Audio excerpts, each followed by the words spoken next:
Bismillahirrahmanirrahim. Assalamualaikum warahmatullahi wabarakatuh. Kembali lagi di channel Bayu Arifianto. Kali ini kita akan mencoba menjelaskan teknik menyusun literatur review secara singkat, padat, dan komprehensif. Bagi Anda yang baru bergabung di channel ini, jangan lupa untuk subscribe, like, komen di video-video yang ada di channel ini, dan juga nyalakan tombol lonceng atau notifikasi agar Anda bisa terus menerima update video-video baru yang kami buat. Beberapa waktu yang lalu, kami sudah membuat video tentang bagaimana menyusun literatur review yang baik. Nah, kali ini kita akan coba membahas bagaimana teknisnya, mulai dari Anda mencari artikel, kemudian bagaimana Anda mengolahnya, menyusunnya, kemudian sampai menjadi tulisan di bagian literatur review atau bab 2 dari penelitian. Nah, ada beberapa hal yang bisa Anda lakukan untuk menyusun literatur review. Yang pertama, tentu saja kita harus bisa mencari artikel yang tepat sesuai dengan judul tema penelitian kita. Ya, katakanlah Anda meneliti tentang Islamic Microfinance. Nah, Anda harus menggunakan kata kunci yang tepat dalam mencari artikel-artikel yang Anda inginkan, ya. Dan juga Anda bisa filter, Anda bisa cari di tahun terbitnya dan lain sebagainya. Nah, caranya tentu saja Anda harus mencari di database, ya. Bisa itu di JSTOR, di ProQuest, di Science Direct, ya, atau langsung ke publishernya, ya, misalnya ke Elsevier, ke Emerald, ya. Kemudian ke Taylor Francis, ya, atau Anda juga langsung bisa ke jurnalnya, ya. Anda misalnya tahu nama jurnalnya, nah Anda bisa langsung memasukkan kata kunci di situ. Anda juga bisa mencari di Google Scholars atau di Scopus langsung, ya, database Scopus atau Web of Science. Jadi Anda upayakan segala cara mencari artikel yang Anda inginkan dengan semua jenis kata kunci, ya, misalnya Islamic Microfinance, Baitul Mal wa Tamwil, ya, kemudian misalnya microfinance, syariah microfinance, ya. Coba Anda gunakan semua kata kunci yang memungkinkan, yang itu bisa mendapatkan artikel yang Anda inginkan. Jadi yang pertama tadi, Anda gunakan kata kunci yang tepat dan gunakan untuk mencari di seluruh database, jurnal, kemudian penerbit yang tersedia. Kemudian hal kedua yang Anda lakukan adalah Anda tidak mungkin membaca semua artikel yang sudah Anda cari, ya, secara lengkap. Anda cukup membaca judul dan abstrak. Apakah judul dan abstrak itu mencerminkan artikel yang Anda cari atau Anda inginkan, ya. Jadi setelah tadi mencari, ya, di database, di penerbit, di jurnal, Anda dapatkan judul yang kira-kira sesuai dengan tema yang sedang Anda teliti, Anda baca abstraknya, ya. Nah, jika itu sesuai, Anda download, ya, download. Tentunya lebih mudah kalau Anda menggunakan reference manager, ya.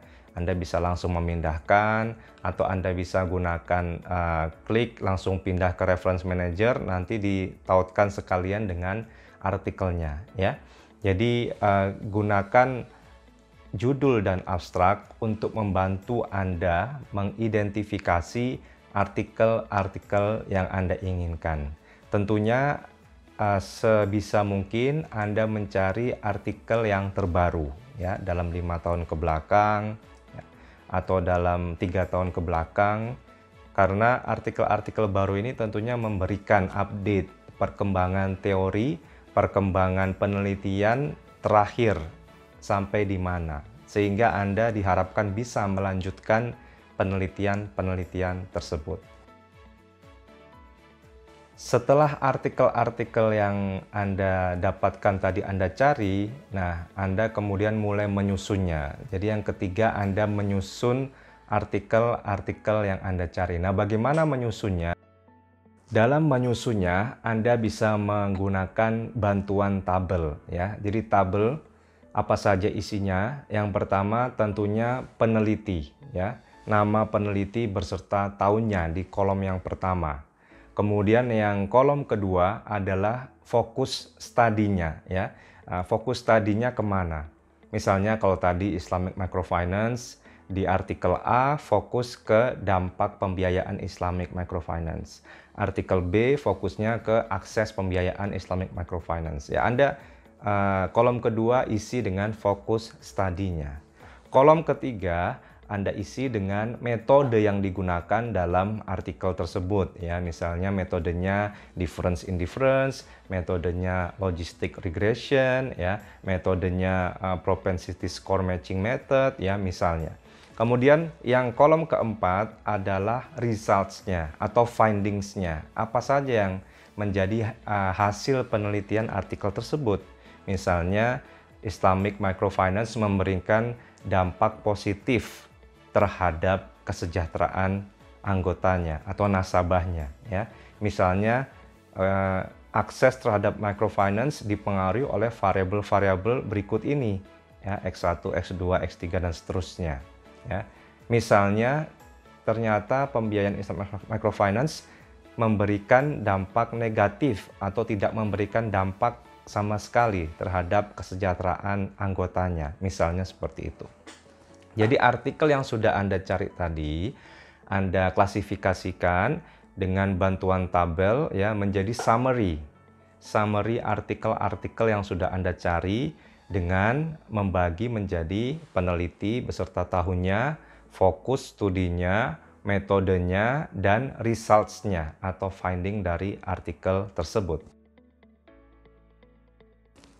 Itu hal yang ketiga. Kemudian yang keempat, seringkali saya menerima pertanyaan dari kawan-kawan bahwa artikel yang saya cari ini jumlahnya terbatas, khususnya untuk tema penelitian saya. Nah, bagaimana kita mencari solusi dari hal seperti ini? Kalau kita mendapatkan satu atau dua artikel yang sesuai dengan topik penelitian kita, judul penelitian kita, itu kita lihat di bagian daftar pustakanya, ya. Nah, ini saya berikan kuncinya, tipsnya. Kita lihat di bagian reference-nya. Nah, kalau kita lihat di situ, pasti peneliti juga mencantumkan rujukan-rujukan tentang tema yang sesuai dengan tema kita tadi, kan. Nah, kita lihat di situ, kita cari, kita masuk ke artikel-artikel tersebut. Setelah kita dapat, kita cari lagi daftar pustakanya di artikel yang tadi, yang kedua, ya. Kita cari lagi di situ, begitu seterusnya. Jadi itu cara atau kunci bagaimana mengantisipasi artikel-artikel yang terbatas, ya. Kadang kita sampaikan, oh ini artikel yang saya dapatkan yang sesuai dengan penelitian saya ini sangat sedikit, hanya 3, hanya 5. Nah, itu kita masuk ke daftar pustakanya, kita masuk ke reference-nya. Nah, kemudian kita bisa cari di situ, masuk lagi ke reference-nya, ya masuk lagi ke reference-nya, terus seperti itu untuk memperdalam. Ya, makanya penelitian kita itu harus dalam, ya, dan harus juga fokus kepada bidang atau hal yang kita teliti. Nah, kemudian yang kelima dari summary artikel daftar pustaka yang kita cari tadi, kemudian kita ambil kata-kata kuncinya, ya. Bisa juga diambil artikel yang bertentangan. Misalnya tadi dampaknya positif, ada yang dampaknya negatif, ada yang tidak ada dampak, ya. Kita ambil beberapa kata-kata kuncinya, kemudian kita siapkan untuk membentuk kalimat, ya, membentuk paragraf dari bab literatur review atau section literatur review atau bagian tinjauan pustaka di bab 2 karya tulis kita. Nah, kita ambil kata kuncinya, kemudian kita tulis menjadi paragraf bahwa penelitian di bidang misalnya tadi Islamic Microfinance sudah sebegini dalam misalnya. Beberapa penelitian seperti A, ya, peneliti A menemukan hasil bahwa pembiayaan dari Islamic Microfinance memberikan dampak positif bagi kesejahteraan nasabah, ya, atau customers. Tapi peneliti B mendapatkan hasil yang berbeda dengan menggunakan metode ini, ya, dengan fokus studinya pada ini misalnya. Ya, peneliti C menemukan, nah kita membuat kalimat membentuk paragraf yang itu menyampaikan ya sejauh mana penelitian tentang tadi Islamic Microfinance dan khususnya tentang bagian yang kita teliti. Misalnya kita teliti hanya dampak pembiayaan ya. Nah, itu kita sampaikan secara lugas, secara jelas ya, sampai mana penelitian-penelitian sebelumnya, hasilnya seperti apa, fokus studinya kemana ya. Kalau bisa mungkin juga metodenya sedikit kita sampaikan, walaupun tidak secara teknis, misalnya metodenya membandingkan antara pembiayaan bagi hasil dan non bagi hasil ya. Nah, itu kita sampaikan. Dan juga tadi ya, bagian tabel yang kita buat tadi, kalau bisa kita gunakan poin-poin ya. Nah, ini tabel yang tadi ya, tabel yang di poin nomor 3 tadi, saat kita mensummarikan penelitian sebelumnya itu kita buat poin-poin. Kemudian yang terakhir, yang keenam, pastikan semua artikel yang kita cari kita simpan ya, kita simpan. Dan kalau sudah jadi draft artikel kita bisa gunakan folder-folder, misalnya ini artikel-artikel untuk bab 1 ya, untuk bab 2, untuk bab 3 ya. Nah, kita simpan dengan rapi. Kalau Anda menggunakan reference manager juga bisa membagi-baginya ya. Chapter 1, chapter 2, chapter 3 misalnya di EndNote. Jadi mudah untuk Anda merujuk kembali ke referensi yang Anda gunakan untuk menulis bab 1, bab 2, bab 3 dan seterusnya. Baik, jadi itu tadi teknis menyusun literatur review, tinjauan pustaka ya pada penelitian kita, pada artikel kita, pada karya tulis kita. Jadi yang pertama tadi, Anda gunakan kata kunci yang tepat untuk mencari artikel-artikel yang Anda inginkan ya. Baik itu dari database, dari jurnal, kemudian dari langsung ke penerbitnya ya, Anda cari yang tepat, kemudian gunakan artikel-artikel yang update yang terbaru.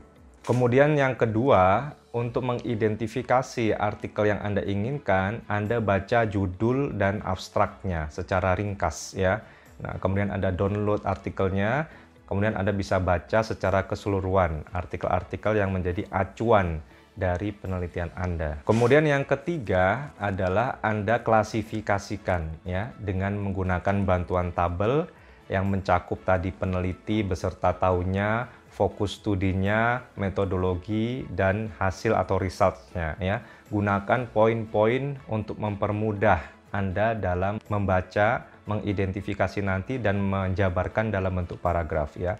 Poin-poin ini juga memudahkan ya pembaca khususnya di karya tulis seperti skripsi, tesis, disertasi dalam melihat bagaimana Anda menyimpulkan penelitian-penelitian sebelumnya. Kemudian yang keempat, tadi kalau Anda mendapatkan artikel yang terbatas, Anda masuk ke bagian daftar pustaka dari artikel yang sudah Anda temukan yang terbatas tadi untuk memperdalam lagi mencari artikel-artikel tambahan. Kemudian yang kelima, Anda ambil kata kunci dari tabel tadi yang di poin 3, kemudian Anda jabarkan dalam bentuk kalimat, Anda kemudian bentuk paragraf ya, parafrase, dan itu menjadi bagian literatur review atau tinjauan pustaka dari karya penelitian Anda.